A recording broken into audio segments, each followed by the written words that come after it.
Sejam todos muito bem-vindos a mais um Mergulho Profundo. É muito bom ter quem nos ouve acompanhando essa nova análise. É um prazer estar aqui de novo e, olha, o material de hoje é bem fora da curva. Totalmente fora da curva. Geralmente, quando a gente pensa em registros históricos, rola aquela expectativa de uma coisa super clínica, né? Uma certa frieza. Uhum. Aquela visão bem seca e objetiva dos fatos. Exato, é tipo olhar para uma planta de arquitetura. A gente vê as datas, os líderes da época, as rotas comerciais, e parece que o historiador está só apontando para o papel e ditando o que foi daquela exata maneira que a civilização se moveu. E a gente adora isso, né? Quando as coisas são perfeitamente categorizadas ali numa linha do tempo certinha. Com certeza. Traz um conforto. Essa visão binária de causas econômicas e consequências políticas é reconfortante. Ela tenta transformar o caos da experiência humana num mapa que a gente pode simplesmente dobrar e guardar no bolso. Mas a história real raramente cabe no bolso. Pois é. O problema surge quando os arquivos de uma comunidade desafiam essa lógica higienizada, sabe? E nos forçam a olhar para eventos através de uma lente completamente diferente. E é aí que a nossa análise de hoje começa a pegar fogo. Porque nós não vamos analisar um mapa de rotas comerciais. O material de origem de hoje nos joga direto nos arquivos da comunidade judaica de Damasco. Isso no século XVI. Isso no século XVI. E a gente vai fazer isso através de uma crônica que o próprio arquivo cataloga como, pasmem, um registro de frequência de ressonância histórico-cabalístico. É o nome de peso. Demais. A nossa missão hoje é desvendar a narrativa bizarra e muito dramática da purificação do templo de Beit Rimon. Mas antes de entrarmos nos monstros e nas ruas sombrias de Damasco, o que diabos significa um documento ser um registro de frequência de ressonância? Olha, o termo parece até ter saído da ficção científica, né? Mas faz total sentido no contexto da mística judaica. Como assim? Bom, na física, ressonância é quando um sistema vibra na sua amplitude máxima. Neste contexto histórico-cabalístico, o autor do documento não está interessado em registrar apenas, sei lá, quem era o prefeito. Ou o preço do trigo na época. Exato, o preço do trigo. Ele está registrando um evento onde a história material vibrou na mesma frequência de uma realidade espiritual muito profunda. Nossa, isso é muito forte. É muito. O documento usa uma linguagem altamente estilizada, cheia de metáforas cósmicas, não para fugir da realidade, mas para tentar capturar a frequência emocional e espiritual de um trauma extremo. Um trauma que a linguagem comum simplesmente não daria conta de explicar, né? Perfeito. A linguagem comum seria insuficiente. O que faz muito sentido. Porque quando eu li esse material, a minha primeira reação foi achar que tinha tropeçado num dossiê sobrenatural ultra-secreto. Ou até num roteiro de um filme de fantasia épica. Tem todos os elementos de um roteiro de fantasia. Tem magia sombria, tem heróis solitários, monstros indescritíveis, mas o fardo psicológico que o texto descreve ali é muito, muito real. Sim, a angústia é palpável nas páginas. Então, para a gente contextualizar o tamanho desse trauma para o pessoal que está escutando, a gente precisa entender o antagonista dessa história. Que não é uma pessoa. Não é um rei tirano ou um exército invasor. É um endereço físico. O que exatamente era esse templo de Beit Rimon nessa época? Bom, para visualizar isso, a gente precisa imaginar a cidade de Damasco no século XVI. Era uma metrópole absurdamente vibrante, um dos maiores polos comerciais do Oriente Médio. Fervilhando de gente. Exato, fervilhando de caravanas, mercadores, um choque de diferentes culturas.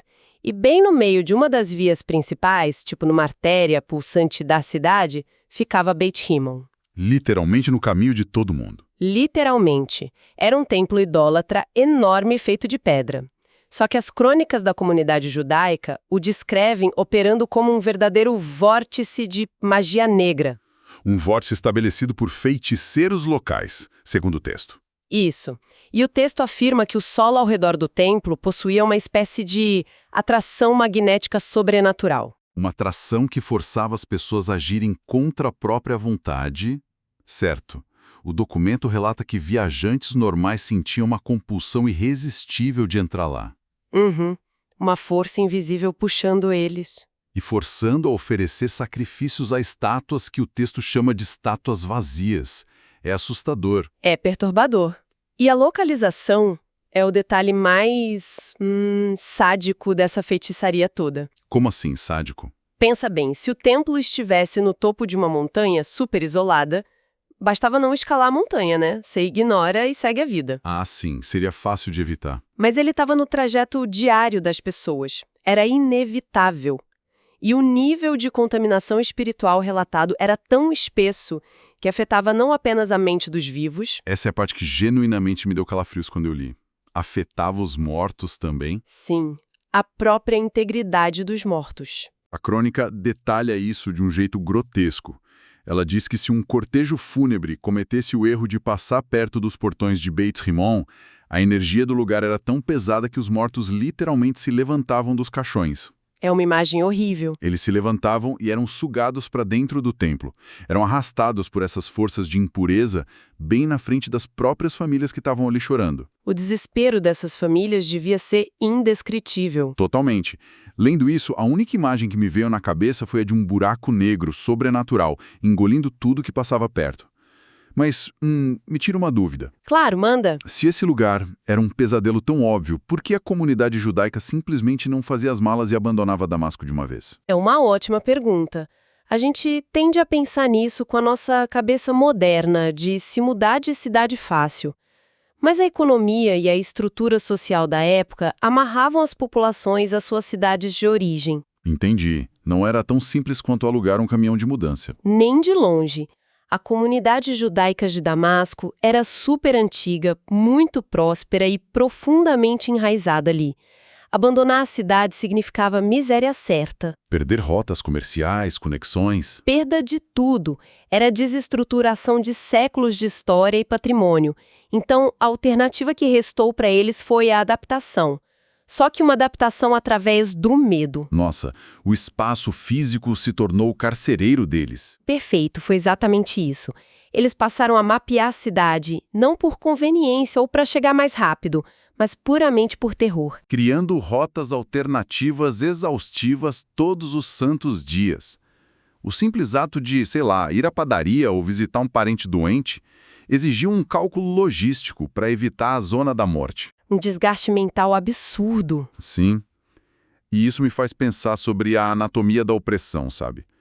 A tática de fazer esses desvios constantes mostra um grupo de pessoas que internalizou o perigo.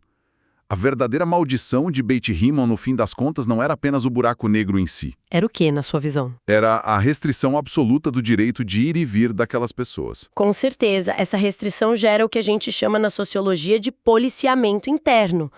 O templo não precisava nem atacar ativamente a comunidade o tempo todo, porque o próprio medo já ditava as regras do jogo. Eles se policiavam antes mesmo de chegar perto. Exatamente. A rotina de desvios normalizou o terror. E do ponto de vista psicológico, esse é o estágio mais letal de qualquer sistema opressivo. Que é quando os oprimidos aceitam a paralisia. Isso, quando aceitam a paralisia como uma condição natural de existência. Eles estavam presos num labirinto invisível que eles mesmos ajudavam a manter ao baixar a cabeça e desviar o olhar. É de arrepiar. E como eles estão paralisados dentro desse aquário de medo, a quebra de inércia precisava vir de fora, né? A narrativa então corta para a terra de Israel, especificamente para a cidade de Safed. Que era o grande centro de estudos místicos daquela época. O grande polo. E é lá que a nossa figura salvadora entra em cena. O documento fala bastante sobre o sagrado Arizal. Quem era ele e como um sábio em Israel se envolve num problema que está acontecendo quilômetros ao norte, na Síria. O Arizal, cujo nome histórico era Rabi Isaac Luria, foi possivelmente o maior e mais influente mestre da Cabala no século XVI. Ele revolucionou a compreensão mística judaica por completo. Um peso pesado da história. Um gigante. O texto descreve que, mesmo estando lá em Safed, o Arizal possuía o que eles chamam de olhos espirituais. Olhos que enxergam além da geografia física. Isso mesmo. Ele percebe que a balança cósmica em Damasco tinha pendido de forma muito perigosa. A medida do mal havia transbordado. Tinha chegado no limite. Chega num ponto de ruptura. E como ele mesmo não faz a viagem física, Ele convoca a sua principal extensão no mundo material, que era o seu maior discípulo, O Rabi Chaim Vital. ele mesmo. E a diretriz que o Arizal dá para o Rabi Chaim Vital não deixa nenhuma margem para dúvida. Ele não diz tipo, vá lá e veja o que você consegue fazer, tenta a sorte. Não, foi um pedido casual. Foi uma instrução com uma garantia quase militar. Ele diz, você será mais forte do que a feitiçaria. Não tenha pavor, você terá sucesso. É uma injeção de certeza, né? Contra uma comunidade que só conhecia a incerteza e o pavor há gerações. Essa transferência de autoridade é um ponto fundamental da narrativa. O pavor era moeda corrente lá em Damasco. E o Arizal envia a Vital justamente como a antítese absoluta desse pavor. Ele chega para mudar o clima. Exato. Vital viaja para o norte e é recebido em Damasco com uma reverência total.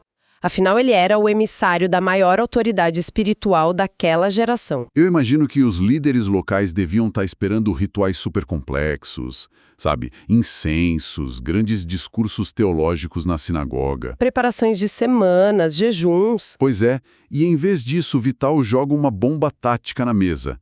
Ele senta com a liderança e diz algo que deve ter soado como pura insanidade para eles. Uma loucura total. Ele pede o seguinte: assim que houver um falecimento na comunidade, me chamem imediatamente. Eu preciso acompanhar o cortejo fúnebre. Imagina a cara dos líderes ouvindo isso. Pânico total, porque o funeral não era justamente o momento de maior catástrofe.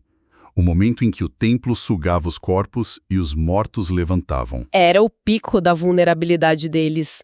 A regra de ouro da sobrevivência em Damasco há anos era esconder os mortos a qualquer custo do alcance visual e espiritual de Bet-Himon. Fazer os desvios mais longos possíveis com os caixões.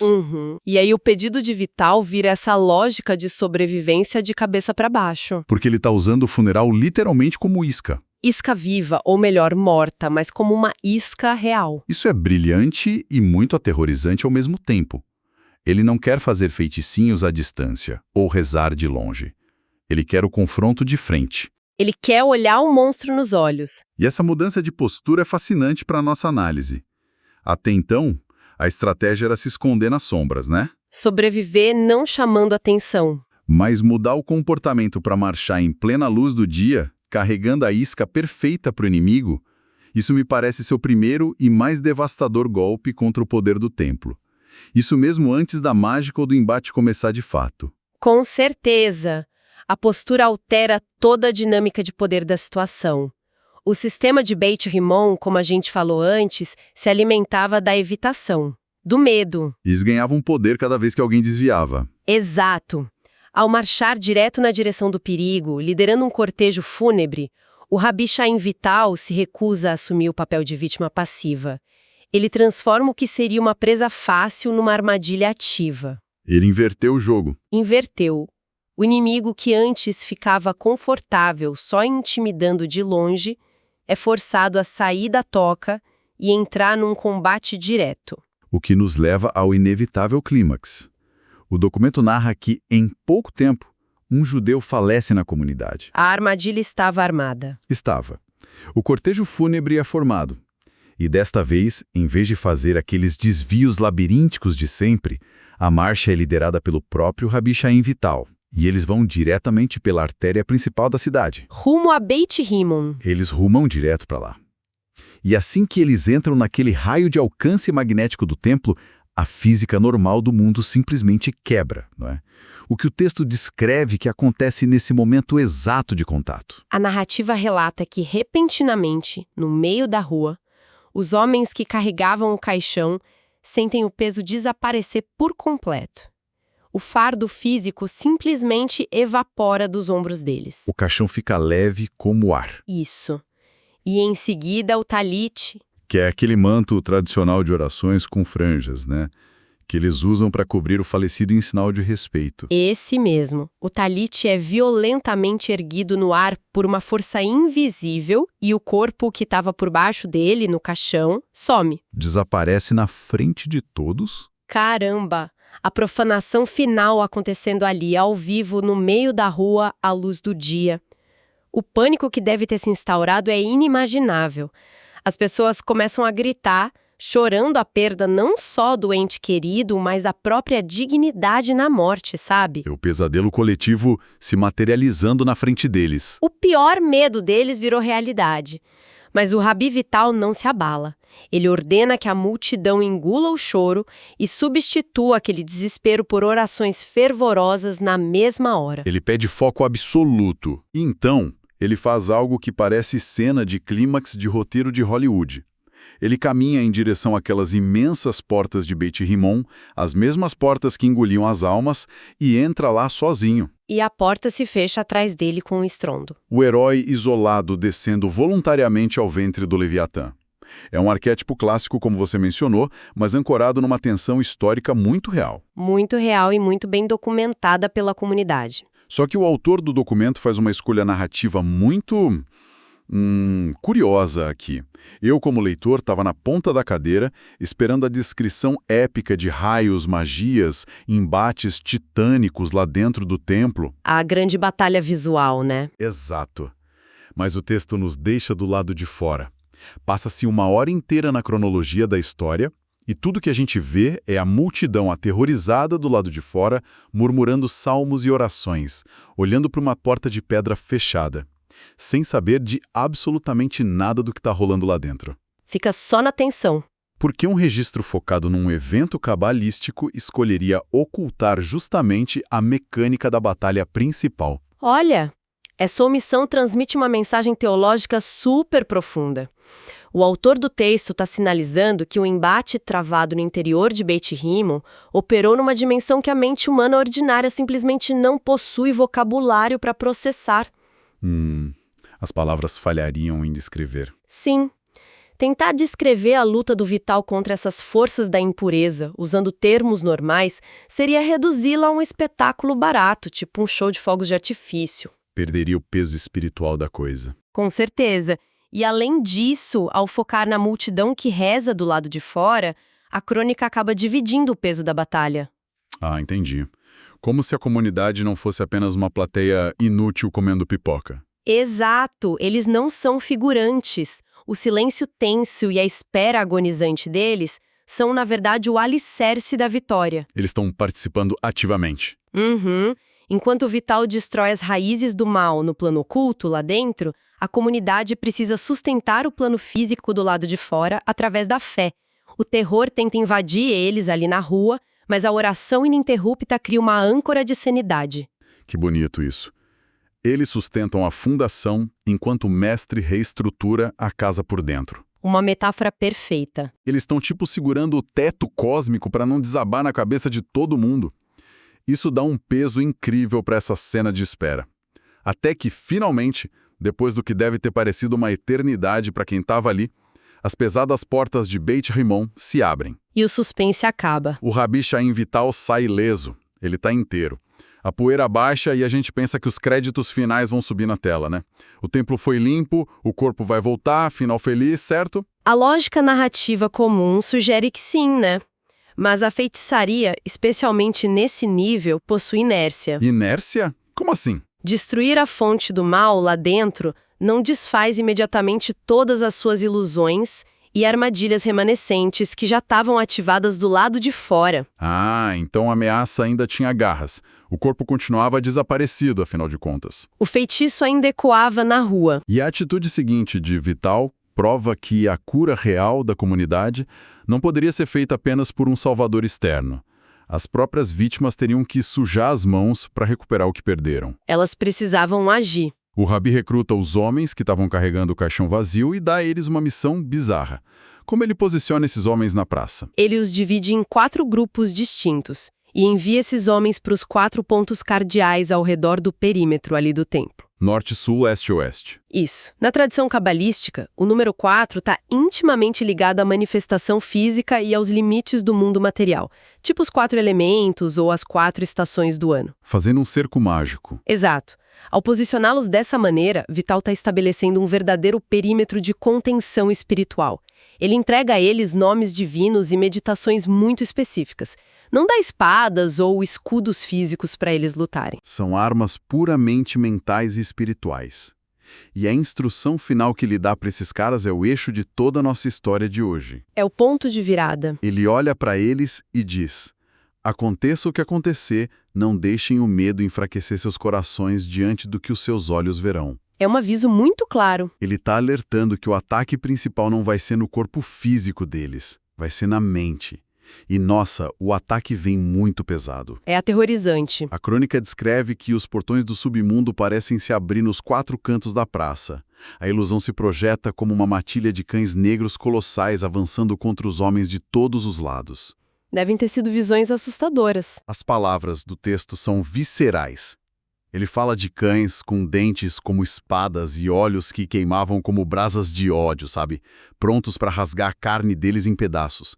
E, cara, o instinto básico de qualquer ser humano ali seria virar as costas e correr pela própria vida. Com certeza. O terror visual foi desenhado sob medida pelos feitiços justamente para evocar a desistência, para fazer eles quebrarem o perímetro e fugirem. Mas eles não correm. Não. Porque a mecânica dessa defesa cabalística não se baseia em atacar o monstro de volta com força bruta. Ah, não é um contra-ataque. Não. A defesa consiste em ancorar a mente. Os nomes divinos que o Vital forneceu servem como um ponto de foco inabalável, impedindo que o ego, o instinto animal e o pânico tomem o controle da consciência deles. E a lembrança da voz firme do Vital prevalece na mente dos caras. Os homens não arredam o pé 1 milímetro. Eles aguentam firme. Eles mantêm a postura, respiram fundo e se recusam a ceder ao pânico. E é nesse exato milésimo de segundo de coragem absoluta que a magia negra sofre um curto-circuito. O sistema entra em colapso. Os cães não são derrotados por raios de luz atirados pelas mãos dos homens. Eles simplesmente colapsam sozinhos. Eles agonizam no chão e morrem um a um. A ilusão se estilhaça como vidro quebrando. E a ordem é restaurada. O corpo que tinha sumido reaparece magicamente dentro do caixão no meio da rua. E o Vital entoa pacificamente o Cade, que é aquela prece tradicional que exalta a grandeza divina durante o luto. A geometria mística funcionou perfeitamente. Foi um sucesso absoluto. Mas analisando a engrenagem desse confronto com você, se os monstros colapsam exatamente quando os homens param de ter medo, a verdadeira bateria dessa ilusão macabra não eram os feiticeiros, certo? O pavor da própria comunidade era tomada na parede. Genial essa sua observação. E esse é justamente o ponto central, o coração dessa narrativa histórico-cabalística. O mal, nessa estrutura que a gente está analisando, não possui uma energia própria infinita. Ele não se sustenta sozinho. Não. Ele age como um parasita. Os magos que Vital derrotou lá dentro do templo criaram a matriz, o molde da ilusão. O holograma, digamos assim. Isso, o holograma. Mas a substância que dava peso físico a esses cães, o que afiava os dentes deles como espadas que podiam machucar, era extraída diretamente da psique das vítimas. Do pavor de quem olhava. Exato. O medo atua como uma espécie de moeda de transferência energética no plano espiritual. Toda vez que alguém recuava aterrorizado e mudava a rota, estava literalmente alimentando e fortalecendo a anomalia de Beth Rimo. Então, quando o Vital avisa antes para eles não deixarem o medo enfraquecê-los, não era uma frase de efeito de autoajuda, tipo, acredite em você. De jeito nenhum. Ele estava dando a instrução técnica e precisa de como fechar a torneira de energia da ilusão. O corte no fornecimento de energia é imediato. Quando os carregadores do caixão fincam os pés no chão e substituem o terror cego pela fé focada nos nomes divinos, eles interrompem a transferência vital. A ilusão fica sem combustível. E, consequentemente, morre de inanição existencial. Desaparece. Exatamente. A cura da comunidade de Damasco não se deu apenas porque um grande mestre derrotou feiticeiros, mas porque a própria comunidade se recusou a continuar subsidiando o seu próprio pesadelo. Eles pararam de pagar o pedágio do medo. É fantástico. A ameaça imediata evapora no ar. O cortejo, que era isca, termina em paz. Enterram o falecido com dignidade. Com dignidade. Depois, o Vital ainda tem a calma de explicar para toda a comunidade que os cães não eram animais de verdade, mas mensageiros demoníacos que perderam a força sem o apoio dos magos.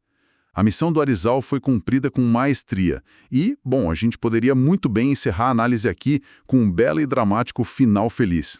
Poderíamos, mas a história não acaba aí. Não, a crônica tem um epílogo. E esse epílogo nos puxa para o futuro, mostrando que o sucesso de uma batalha espiritual gigantesca não é medido apenas no dia em que ela acontece, mas nas décadas que se seguem. O que acontece com a geografia daquele lugar bizarro? O texto relata um salto no tempo de alguns anos. Mais tarde, já após o falecimento do sagrado Arizal, lá em Israel, o Rabi Chaim Vital toma a decisão de retornar a Damasco de forma definitiva. Ele se muda para lá. Sim, ele se estabelece lá para viver até o fim dos seus dias, e o detalhe monumental ocorre justamente após o falecimento do próprio Vital, muitos anos depois. Quando ele morre. A comunidade, que no passado vivia fugindo das sombras daquela rua principal, toma uma decisão urbanística e espiritual que redefine toda a história daquele espaço. Eles enterram o grande mestre, o Vital, exatamente no solo em frente ao antigo templo de Beit Rimon. O lugar que antes era literalmente a boca do inferno para eles. O epicentro do medo. O vórtice que sugava mortos e aterrorizava os vivos. Eles o colocam lá. Aquele mesmo solo contaminado é convertido na morada final do sábio, e a crônica conclui afirmando que esse local se tornou um ímã gigantesco para a santidade. Um ímã positivo agora. Isso acabou atraindo e abrigando os maiores estudiosos e cabalistas de Damasco em todas as gerações que se seguiram. É a redenção completa da geografia. Caramba! Eles reescreveram o DNA histórico daquela rua. O que mais me fascina em tudo isso é que na nossa própria vida, a gente frequentemente celebra o momento em que consegue escapar de um perigo crônico, sabe? Sim, o simples alívio de sobreviver. Exato. Escapar já parece uma vitória imensa e a gente quer distância. Mas a comunidade de Damasco foi muito além da fuga ou da simples limpeza do terreno. Eles não abandonaram o espaço vazio. Não. Eles não deixaram que o espaço ficasse eternamente estigmatizado como o monumento do nosso grande sofrimento, o lugar onde a gente apanhava. Eles plantaram a maior fonte de sabedoria deles exatamente nas cinzas do trauma. É muito poético. A transformação do espaço dita a verdadeira soberania que eles conquistaram sobre o medo. Pensa bem, se eles apenas evitassem um local purificado, o fantasma de Beit Rimon ainda ditaria o comportamento deles, né? E estudo, eles garantem que o medo não tem mais morada alguma ali, nem no presente deles, nem na memória das gerações futuras. O medo foi expulso de forma definitiva. E olha, essa é a ressonância que transcende o século XVI e chega intacta até nós hoje. A história incrível do Rabi Chaim Vital e da purificação de Beit Rimon nos deixa uma provocação muito nítida. Uma lição e tanto. A vitória absoluta sobre uma força sombria, seja ela um padrão destrutivo que a gente repete, um trauma antigo não resolvido, ou até um ambiente sufocante de trabalho ou familiar, não se resume a apenas destruir essa força ou conseguir correr para bem longe dela em segurança. A cura não é só fugir. Não é. A vitória derradeira, a vitória real, é reivindicarmos aquele espaço machucado e transformarmos aquele exato território. Então, para quem nos ouve agora, fica a nossa reflexão final para o resto da semana. Quais são os Beit Rimons nas nossas próprias histórias? Todo mundo tem os seus. Todo mundo tem. Aqueles lugares, memórias ou obstáculos que ainda geram desvios gigantescos nas nossas rotinas diárias por puro receio de aproximação. O que significaria não apenas parar de alimentar essas ilusões com nosso pavor, mas dar um passo além. Reivindicar o território. Construir os nossos maiores faróis de força, sabedoria e luz exatamente em cima dessas cinzas. Aquele lugar que antes era aterrorizante pode ser, no fim das contas, o único terreno forte o bastante capaz de sustentar a fundação de um legado duradouro na sua vida. Uma passagem magistral, não é?